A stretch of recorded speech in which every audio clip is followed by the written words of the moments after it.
10 දුපුතු සමග වර්තමානයේ ගමනදී අතීතයේ පිළිබඳව සොයා යන ගමනේදී ඒ අතීත තොරතුරු මිනිස් ක්‍රියාකාරකම් පිළිබඳව අධ්‍යයනය කරන්නටයි අපි දැන් සූදානම් වෙන්නේ. එතකොට මේ අතීතයේ පිළිබඳව අධ්‍යයනය කරනකොට අතීතයේ තියෙන තොරතුරු හොයාගත්ත ක්‍රමය. ඒ හොයාගත්ත සියලුම ක්‍රමවලට අපි පොදුවේ කියනවා මූලාශ්‍ර. මෙන්න මේ මූලාශ්‍ර අධ්‍යයනයේ පහසුව සඳහා දරුවන්ට කොටස් දෙකකට බෙදලා දෙන්න. ඒකේ පළවෙනි කොටස සාහිත්‍ය මූලාශ්‍ර. දෙවෙනි කොටස පුරාවිද්‍යා මූලාශ්‍ර. ද්විපිටක. දැන් අපි කතා කරන්න ඕනේ අපි බලන්න ඕනේ මෙන්න මේ සාහිත්‍ය මූලාශ්‍ර කියන්නේ මොකක්ද? සාහිත්‍ය මූලාශ්‍ර කියන්නේ පොතපත ලිඛිත දේවල්. එහෙනම් අතීතයේ ලියලා තියෙන තොරතුරු හොයාගත්ත මෙන්න මේ ලිඛිත දේවල් නැවත කොහොමද කොටස් වලට කඩන්නේ? බලන්න මේ වගුව දිහා. දැන් මේ වගුවේ තියෙන්නේ මූලාශ්‍ර. ඒ මූලාශ්‍ර ප්‍රධානම වශයෙන් වර්ග දෙකකට බෙදුවානේ. සාහිත්‍ය මූලාශ්‍ර, පුරාවිද්‍යා මූලාශ්‍ර. දැන් ඕකෙන් සාහිත්‍ය මූලාශ්‍ර නැවත අපි වර්ග දෙකකට බෙදනවා. දේශීය සාහිත්‍ය මූලාශ්‍ර, විදේශීය සාහිත්‍ය මූලාශ්‍ර කියලා. අපි පුතේ විදේශීය සාහිත්‍ය මූලාශ්‍ර කියන කොටස දෙවනුවට කතා කරනවා. දැන් කතා කරන්න යන්නේ දේශීය සාහිත්‍ය මූලාශ්‍ර කියන කොටස. දේශීය සාහිත්‍ය මූලාශ්‍ර ගත්තහම ඒකට ආයි කොටස් කරගන්න පුළුවන්. ඒ ගද්‍ය, පද්‍ය, ප්‍රශස්ති, හටන් කාව්‍ය විදිහට. ගද්‍ය කියන්නේ ලිඛිත දේවල්. දීපවංශය, මහවංශය, වංශත්තප්පකාසිනී, බෝධිවංශය යන ආදී වශයෙන් මේ සටහන් කරලා තියෙන මේ වගුවේ ඒ කොටස. ඊළඟට පද්‍ය. පද්‍ය ගත්තහම විශේෂයෙන් උතෙන්ට අයිති වෙනවා සංදේශ කාව්‍ය ටික. දැන් කෝට්ටේ යුගය ගත්තහම කෝට්ටේ යුගයේ ගොඩාක් සංදේශ කාව්‍ය ලියවිලා තියෙනවානේ. ආන්නේ සංදේශ කාව්‍ය මායුර, තිසර, සැලලිහිණි, හංස වගේ සංදේශ කාව්‍ය. ඊළඟට ප්‍රශස්ති කාව්‍ය කියලා වර්ගයකුත් තියෙනවා. උදාහරණයක් විදිහට අපි ගමු පෙරකුම්බා සිරිත. ඊළඟට හටන් කාව්‍ය. හටන් කාව්‍ය වලට උදාහරණ ගත්තොත් සීතාවක හටන, ඉංග්‍රීසි හටන, කොන්ස්ටන්ටිනු හටන. මෙන්න මේ විදිහට දේශීය සාහිත්‍ය මූලාශ්‍ර ටික අපිට ගොනු කරගන්න පුළුවන්. මෙන්න මේ වගුවේ පෙන්නපෝ මේ සාහිත්‍ය මූලාශ්‍ර අරගත්තාම ඔය සාහිත්‍ය මූලාශ්‍ර වල පැරණිම සාහිත්‍ය මූලාශ්‍රය දීපවංශය. දීපවංශය ලිව්වේ කවුද කියන එක හොයාගෙන නැහැ තාම. ඒකේ කර්තෘ අවිනිශ්චිතයි. නමුත් දීපවංශයේ ලියවිලා තියෙන්නේ භික්ෂුණීන් වහන්සේලා විසින් කියලා මතයක් තියෙනවා. කොහොමද දීපවංශයේ ලියවිලා තියෙන්නේ බුදුරජාණන් වහන්සේගේ ලංකා ගමනේ ඉඳලා මහසෙන් රජුගේ රාජ්‍ය කාලයේ දක්වා. මේ දීපවංශයේ තොරතුරු වල විවිධ පුනරුක්ති දෝෂ තියෙන නිසා ඊළඟට ක්‍රිස්තු වර්ෂ 5 සියවසේ දීපවංශයේ ලියුනේ ක්‍රිස්තු වර්ෂ 4 සියවසේදී ක්‍රිස්තු වර්ෂ 5 සියවසේදී මහා විහාර වාසී භික්ෂුන් වහන්සේ නම අපි එතනදී කියනවා මහා විහාරයට අනුවර්තිත වික්ෂද සෙනවියා පිළිවෙත් වාසී මහා නාම හිමියන් ලිව්වේ මහා වංශය. එතකොට මහා වංශයේ කියවිලා තියෙන්නේ බුදුරජාණන් වහන්සේගේ ලංකා ගමනේ ඉඳලා මහසෙන් රජුගේ රාජ්‍ය කාලය දක්වා. ඒ කොහොම වුණත් මහා වංශයේ තියෙන තොරතුරු දීප වංශයේ තියෙන තොරතුරු අපිට ඉතිහාසය හදාගන්න යම් කිසි ප්‍රමාණයකින් මහෝපකාරී. මහා වංශයේ මුල් කොටස දීප වංශයේ ඇතැම් තොරතුරු අතර සමානතාවයක් දකින්න තියෙනවා. මේ මූලාශ්‍ර දෙකම රචනා කරනකොට ඊට ප්‍රථම ලියවිලා තියෙන සිහලට්ට කතා මහා වංශය, උත්තර විහරට්ට කතා, විනයට කතා කියන මුල් ග්‍රන්ථවල ආభాෂය ලබාගෙන තියෙනවා. මහාවංශය යම් කිසි විදිහක විශ්වසනීය මූලාශ්‍රයක් කියලා අපිට කතා කරන්න පුළුවන්. කොහොම වුණත් මහාවංශයේ මුල් කොටස ලියවිලා සතවර්ෂ 4කට විතර පස්සේ ඒ පාලි භාෂාවෙන් රචිතේ කෘතියේ තැන් අර්ථ විවරණය කරලා තව කෘතියක් සම්පාදනය කරනවා. අපි ඒක කියනවා වංශාත්මක නැත්නම් මහාවංශ ටීකාව. වෙනත් මූලාශ්‍ර වලින් නොලැබෙන තොරතුරු රැසක් ඒ ග්‍රන්ථයට ඇතුළත් වෙනවා. ඔය තමයි අපේ ඉතිහාසය හදාගන්න තියෙන ඊළඟට මෙරට ඉතිහාසය අනුරාධපුර යුගයේ ඉඳලා මහනුවර රාජ්‍ය සමය දක්වා කාල පරිච්ඡේදයේදී තොරතුරු ලබා ගන්න තියෙනවා. තව පුතේ දේශීය සාහිත්‍ය කෘති ඒවට අපි කියනවා ධර්ම ග්‍රන්ථ කියලා. හොඳට මතක තියාගන්න. විභාග ප්‍රශ්න පත්‍රයේට යම් අවස්ථාවල ඔන්න ඔය ග්‍රන්ථ පිළිබඳව අහනවා. මේ ධර්ම ග්‍රන්ථ වලට ඇතුළත් වෙනවා බෝධි වංශය, තුප්ප වංශය, ධාතු වංශය, පූජාවලිය, සද්ධර්මාලංකාරය වගේ කෘති. මෙම කෘති අරුණහම ශාසන ඉතිහාසය පිළිබඳ ලියවිලා තියෙනවා නිකාය සංග්‍රහ. දේශපාලන තොරතුරු ඇතුළත් වෙනවා රාජාව. ඒ වගේම අපිට ගම්පල රාජ්‍ය සමයේ ඉඳලා කෝට්ටේ රාජ්‍ය සමය දක්වා ඉතිහාසය හදාගන්න වැදගත් වෙනවා. කෝට්ටේ රාජ්‍ය කාලේ ඉඳලා මහනුවර රාජ්‍ය කාලය දක්වා ඉතිහාසය හදාගන්න තියෙන කෘති ටිකක් තියෙනවා. ඒවට අපි කියනවා සංදේශ කාව්‍ය, ප්‍රශස්ති කාව්‍ය, හටන් කාව්‍ය. ඒවට ගන්නවා කෝට්ටේ රාජ්‍ය යුගයේ ඉඳලා මහනුවර රාජ්‍ය කාලය දක්වා ඉතිහාසය හදාගන්න. එතකොට මෙන්න මේ දේශීය සාහිත්‍ය කෘති විවිධ කාල වකවාන් වල රචනා වෙච්ච. අනුරාධපුර යුගයේ ඉඳලා කෝට්ටේ රාජ්‍ය ආරම්භය වෙන තෙක් කාලයේ ලියවිලා තියෙන මුගා කෘති ලියවිලා තියෙන්නේ ආගමික අරමුණු වල. ඉතින් ඉතිහාසයේ ගොඩනගනකොට පුතේ අපි අර කතා කරපු සාහිත්‍ය මූලාශ්‍ර යොදා ගන්නකොට අන්නේ සාහිත්‍ය මූලාශ්‍ර යොදා ගැනීමේදී සැලකිලිමත් වෙන්න ඕන කරුණු කීපයක් තියෙනවා. ඒව තමයි මූලාශ්‍ර රචනා වෙච්ච කාලය. කාලයේදී මූලාශ්‍ර රචනා වුණා. උදාහරණයක් දැන් අපි ගන්නවනේ මහාවංශයේ 30 වර්ෂ පස්සේ සියවසේ කියන. ඒ වගේ රචනා වෙච්ච කාලය. ඊළඟට මූලාශ්‍ර කතුවර. දැන් අපි දන්නවා සැලීනි සංදේශය රචනා කරලා තියෙන්නේ රවණ. සිරිලා සංරාජ මාහිමියන් කියලා ඉතිහාසයේ සඳහන් වෙන්නේ උන්වහන්සේ. ඊළඟට කතුවරයාට අරමුණ. දේශපාලන තොරතුරක්, ආගමික තොරතුරක්. මොකක්ද මේ කතුවරයා මේ ග්‍රන්ථය ලියන්න අරමුණු කරගත්තේ? ඊළඟට ඒ ග්‍රන්ථයට කරුණු සපයාගත් ආකාරය. දැන් මම කලින් කිව්වේ මහාවංශයේ දීප වංශයේට සිරට කතා උත්තර නිරට කතා විනයට කතා වගේ උත්තරින් ආభాෂය ගත්ත කියන්නේ අපි උනතන පොතක් ලියනකොට ග්‍රන්ථයක් කරනකොට මොන හරි දෙයක් ලියනකොට පුතාලා මොන හරි පොතක් බලයෙන් ආభాෂය ගන්න. ඒක නිසා ඔන්න සාහිත්‍ය මූලාශ්‍ර රචනා කරනකොට මූලාශ්‍රයට කරුණු සපයගත්ත ආකාරය ගැන සැලකිලිමත් වෙන්න ඕන. ඔන්න ඔය කරුණු ටික අපිට වැදගත් වෙනවා මූලාශ්‍රය රචනා කරනකොට සැලකිලිමත් විය යුතු කරුණු කියන කොටසට. සාහිත්‍ය මූලාශ්‍ර පරිශීලනයේදී විචාර බුද්ධියෙන් අපි කටයුතු කරන්න ඕනේ. මොකද හේතුව මේ මූලාශ්‍රවල තියෙන බොහෝ දේවල් අහලා තව කෙනෙක්ගෙන් එහෙම නැත්නම් පොතකින් හොයාගත්ත දේවල් නිසා.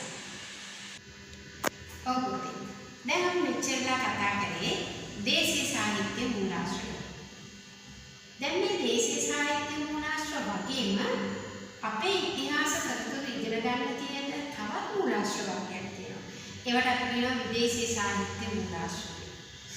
විදේශීය සාහිත්‍ය මූලාශ්‍ර කියලා කියන්නේ යම්කිසි අය ලංකාව පිළිබඳව තොරතුරු හොයලා බලලා එක්ක මෙහෙට ගිහිල්ලා ගවේෂණය කරලා මොනියම් ආකාරයකට හරි අපේ රටවල ලියලා තියෙන තොරතුරු. ඒවට කියනවා විදේශීය සාහිත්‍ය මූලාශ්‍ර. ඔය දකුණු ඉන්දියාවේ රචිත සීලප්පදිකාරම්, මණිමේකලේ, පදුරුපත් වගේ ග්‍රන්ථ ඒ වගේ අපිට උදාහරණ විදිහට කතා කරන්න පුළුවන්. කොහොම වුණත් අපිට මේ විදේශීය සාහිත්‍ය මූලාශ්‍ර ගැන කතා කරනකොට මෙන්න මේ කරුණු ටික අමතක කරන්න බෑ.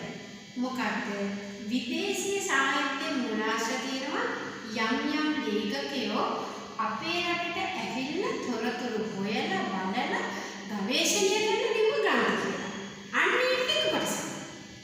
තව සමහර ඒවා කියනවා අපේ රටට එන්නේ නැතිව වෙන කෙනෙක්ගේ මූලාශ්‍රයකින් තොරතුරු ටික අරගෙන ලංකාව ගැන තොරතුරු ලියුම ගන්න.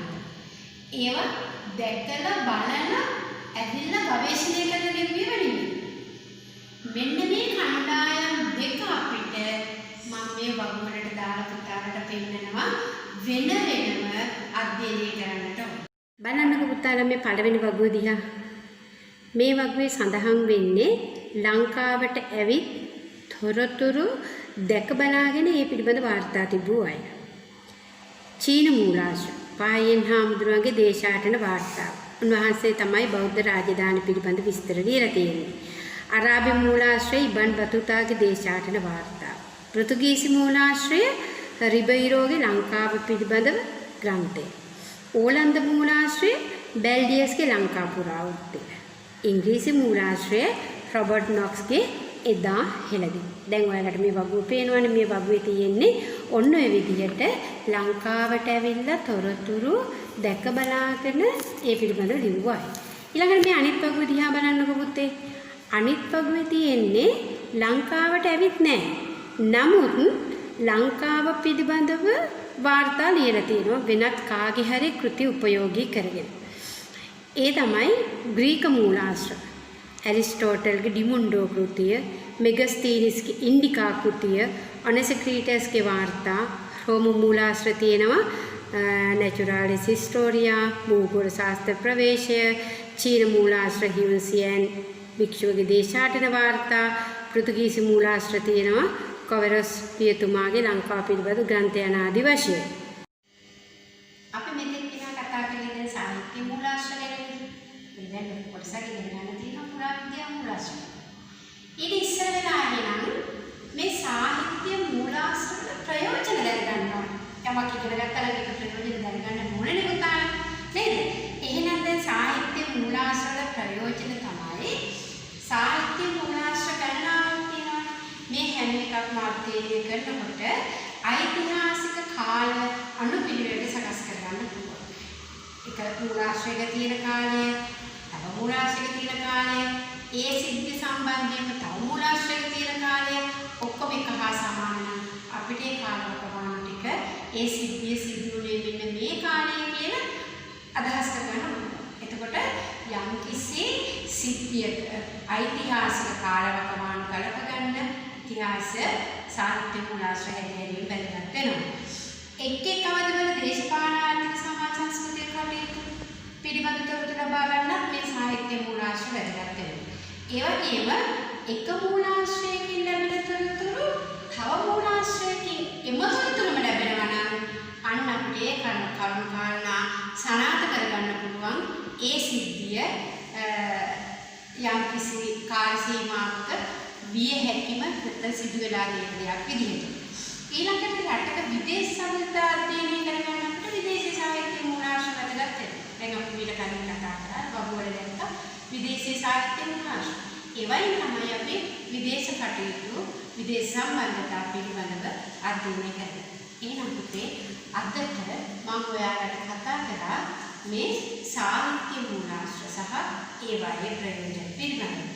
අපි ඊළඟ පාඩමේදී ඉගෙන ගමු පුරාවිද්‍යා මූලාශ්‍ර කියන්නේ මොනවද? පුරාවිද්‍යා මූලාශ්‍ර වලින් අපි ලබා ගන්න තියෙන ප්‍රයෝජන මොනවද? කොහොමද පුරාවිද්‍යා මූලාශ්‍ර වලින් ඉතිහාසය ඉගෙන ගන්න කියන්නේ? ඔව්. දැන් ඔයාලට මම මීට ඉහත පාඩමේදී ඉගෙනුවේ සාහිත්‍ය මූලාශ්‍ර පිළිබඳව. එතකොට සාහිත්‍ය මූලාශ්‍ර ඇරුණාම ඉතිහාසයේ ඉගෙන ගන්න තියෙන අනෙක් මූලාශ්‍ර විශේෂය තමයි පුරාවිද්‍යා මූලාශ්‍ර. එතකොට පුරාවිද්‍යා මූලාශ්‍ර කියලා කියන්නේ කැණීම් කරන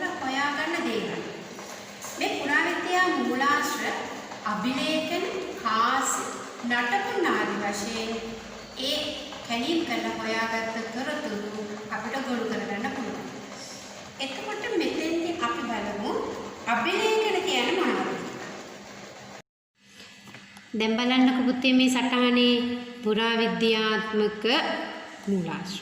මේ පුරාවිද්‍යාත්මක මූලාශ්‍ර අපි කොටස් 3කට මේ විදිහට වෙන් කරලා තියෙනවා. අභිලේඛන, කාසි, නටබුන්. ඔතනින් ගන්නකො පුතේ අභිලේඛන ගත්තාම සෙල්ලිපි තියෙනවා. සෙල්ලිපි කියන්නේ ගල්වල ලිව්ව ලිපි. ඒ ගල් මත ලිවූ ලිපි උදාහරණයකට අපි ගමු නිශ්ශංක මල්ල රජුගේ ගල්පොත සෙල්ලිපිය, බදුරු ටැම් ලිපිය ඕවා. ඊළඟට දැව ලේඛන තියෙනවා. අපි දන්නවා විශේෂයෙන්ම ඇම්බැක්කේ ලී කණුවල ලියලා තියෙන ලිපි. ලංකාවේ ප්‍රසිද්ධම දැව මේ නිර්මාණ තියෙන ඇම්බැක්කේ. ඊළඟට රන්තහඩු තියෙනවා. රන්පත් තිරුවල ලිව්ව දේවල්, වල්ලිපුරම් රන්පත්. ඊළඟට තඹතහඩු තියෙනවා. ඔයගොල්ලෝ දන්නවා පළවෙනි විජේබා රජුරුවන්ගේ පනාකඩුව තඹ සන්නස. ඊළඟට මැටි පුවරු, මැටි ලේඛන තියෙනවා. උළුගඩොල්, වලං ඒවයි ලිව්ව දේවල්. ඊළඟට විවිධ වාජන වල ලිව් ඒවා තියෙනවා. ওই මැටි වලං විශේෂයෙන් පාත්‍ර ඒ වගේ දේවල් වල ලිව් ඒවා. ඊළඟට බිත්තිවල ලිව් ලේඛන තියෙනවා. සීගිරි කුරුටු ගී පුතාලා ගිහින් දැකලා ඇති ප්‍රසිද්ධම තැනක් සීගිරිය. ඒ සීගිරියේ තියෙන කුරුටු ගී. ඉතින් ඔන්න ඔය ආකාරයට අභිලේඛන තියෙනවා. අපි පුතේ මේ ඊළඟ වගුව දිහා බලන්නකො. මේ අනිත් වගුව. ඒ වගුවේ තියෙන්නේ ඕගොල්ලන්ට සෙල්ලිපි පිළිබඳව. සෙල්ලිපියක් කියන්නේ මොකක්ද? ගල්වල ලිව්ව ලිපි. එතකොට සෙල්ලිපියක් ලියන්න මොකක් හරි අරමුණු තියෙනවා. සෙල්ලිපි ලියපු අරමුණු තියෙනවා. විහාර පූජා කරන්න. විහාර වලට ගම්බිම් පූජා කරන්න.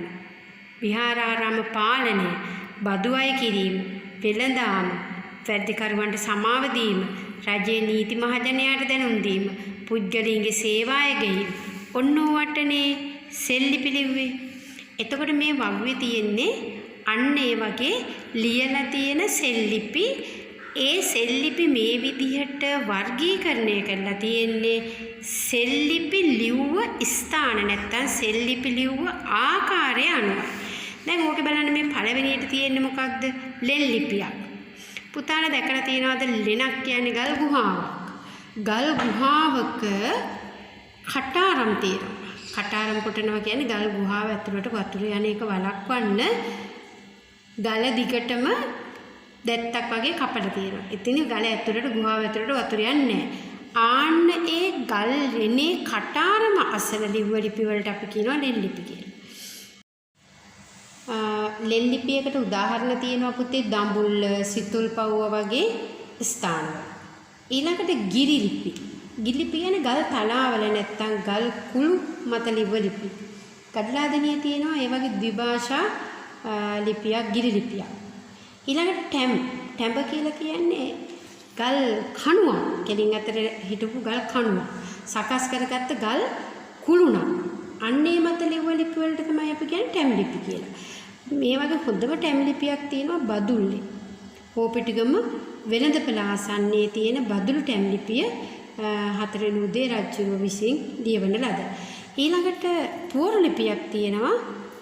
මිහින්තලා පෝර ලිපිය අපිට හොඳ පෝර ලිපියක් විදිහට ගන්න පුළුවන්. නිශ්ශංක මල්ල රජුගේ ගල්පොත සෙල්ලිපිය ඔය ආදී පෝර ලිපි. ඊළඟට ආසන ලිපි තියෙනවා. ආසන ලිපියක් හඳුනගෙන තියෙනවා දැනට නිශ්ශංකලතා මණ්ඩපය ආසන්නයෙන් තියෙනවා ආසන ලිපියක්. ඒ කියන්නේ මල් ආසනයක් මෙන් තබපු ගල් පෝරුවක් මත ලියලා තියෙන ලිපියක්.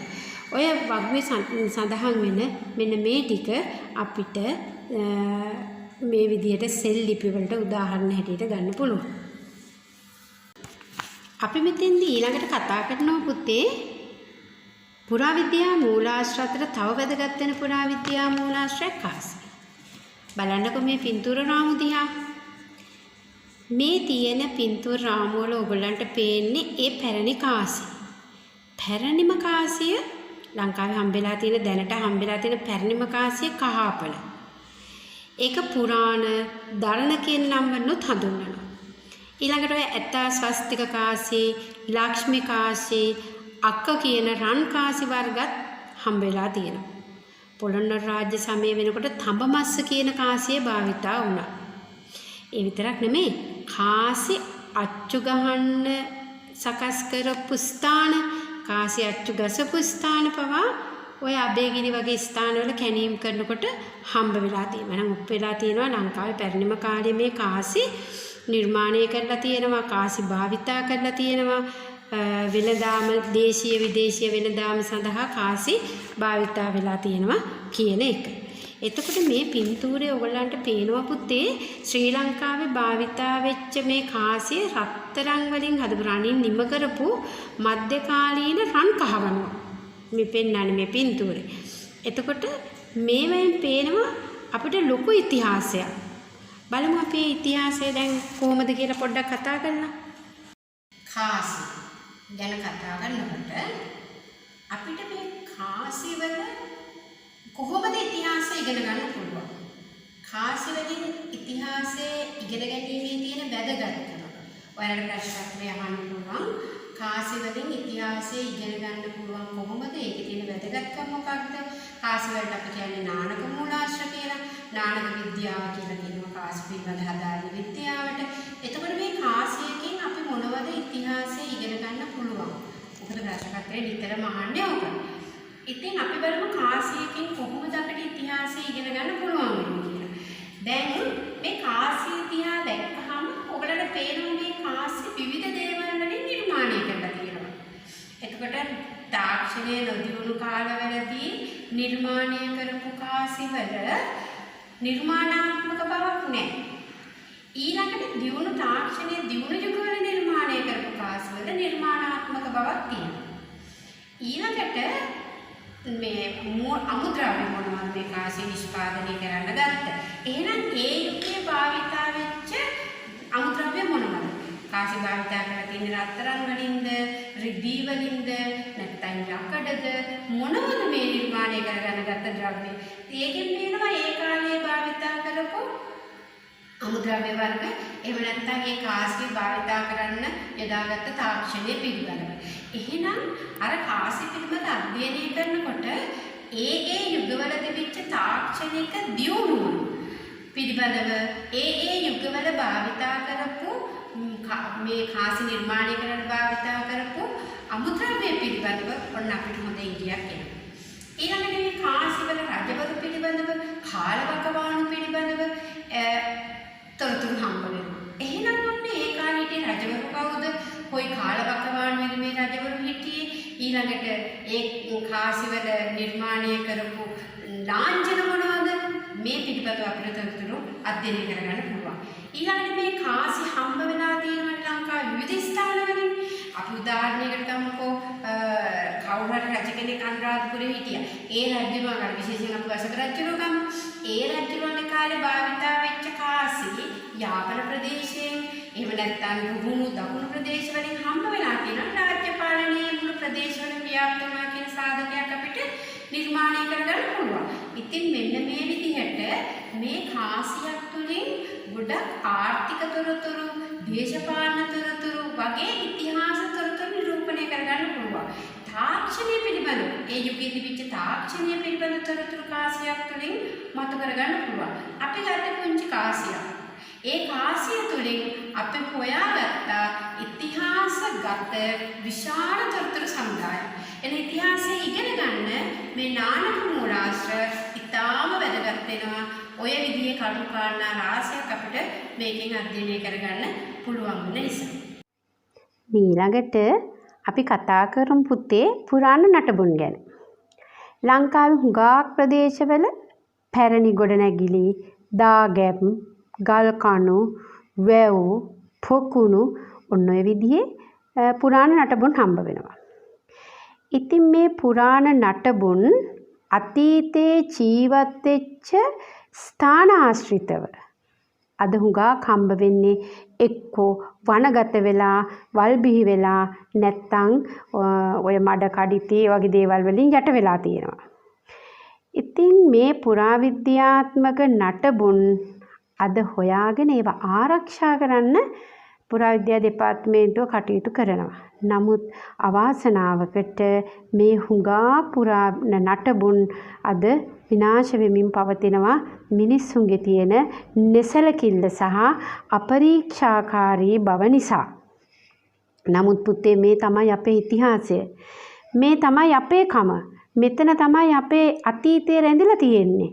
වර්තමානයේ මතු කරගන්න වර්තමානයේ අතීතයේ තුලින් ජීවත් වෙන හොඳ වර්තමානයක් ගොඩනගා ගන්න අතීතයේ කරපු දේවල් කළ කී දේවල් ජීවත් වුණේ කොහොමද මොකද්ද තිබිච්ච ප්‍රෞಢ ඉතිහාසය අපිට ගොඩනගා ගන්න තියෙන මේ දේවල් අපි පණ වගේ ආරක්ෂා කරන්න ඕනේ.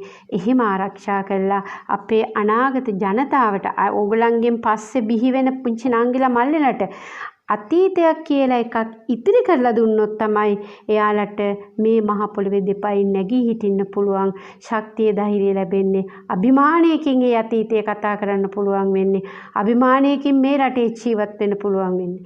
මොහෙන්ජදාරෝ හරප්පා ශිෂ්ටාචාර ගැන අද ඒගොල්ලෝ කතා කරද්දී මායා ශිෂ්ටාචාරය ගැන අද යාළ බොහොම ආඩම්බරෙන් කතා කරද්දී අපි අපේ අතීතය වල දාන්න හදනවා. එහෙනම් මේ පාඩමේදී අපි ඉගෙන ගත යුතු හොඳම දේ අපේ මේ ඉතිහාසය වල දාන්න ඉඩ නොදී ආරක්ෂා කර ගැනීම. මේකෙදි පුතේ ප්‍රශ්න පත්‍රවලත් නිතරම අහනවා. ඇයි අපි ඉතිහාසයේ ආරක්ෂා කර පුරාවිද්‍යාත්මක මූලාශ්‍ර ආරක්ෂා කර ගැනීමේ වටිනාකම මොකක්ද කියලා. තේරුණා නේද? ඒකේ ආරක්ෂා කර ගැනීමේ වටිනාකම. ඒ වගේම තව කොටසක් අපිට ඉගෙන ගන්න තියෙනවා චිත්‍ර මූර්ති හා පුරාවස්තු කියලා. පුතේ ඔය පැරණි චිත්‍ර මූර්ති කැටයම් අපේ අතීත සංස්කෘතික ඉතිහාසය පෙන්වන ජීවමාන සාක්ෂි. මොකද දන්නවද? ඔය පැරණි චිත්‍ර මූර්ති කැටයම් ඕවා තුලින් අපේ අතීත ජනතාවගේ ඇඳුම් පැළඳුම් කලා කුසලතාවය ආභරණ පරිහරණය වර්ණ භාවිතය තාක්ෂණය විදේශ සබඳතා ආගමික විශ්වාස මේන්න මේ ආදී ඔක්කොම පිළිබිඹු වෙනවා. එහෙමනම් අපේ අතීත ජනතාව පිළිබඳව අපිට ඉගෙන ගන්න තියෙන තවත් හොඳ සාධකයක් තමයි පැරණි චිත්‍ර මූර්ති කැටයම්. දැන් මෙතෙන්දී පුරාවස්තු කියලා දෙයක් ගැන අපි කතා කරනවා. මොනවද මේ පුරාවස්තු කියන්නේ? ජනතාව නිර්මාණය කරපු නැත්තම් පරිහරණය කරන දැනට ඉතිරි වෙලා තියෙන දේවල්. ඔයාලා ආසාවෙන් ගිහිල්ලා බලනව නේද? අනුරාධපුර පොළොන්නරු සීගිරි වගේ රාජධානි.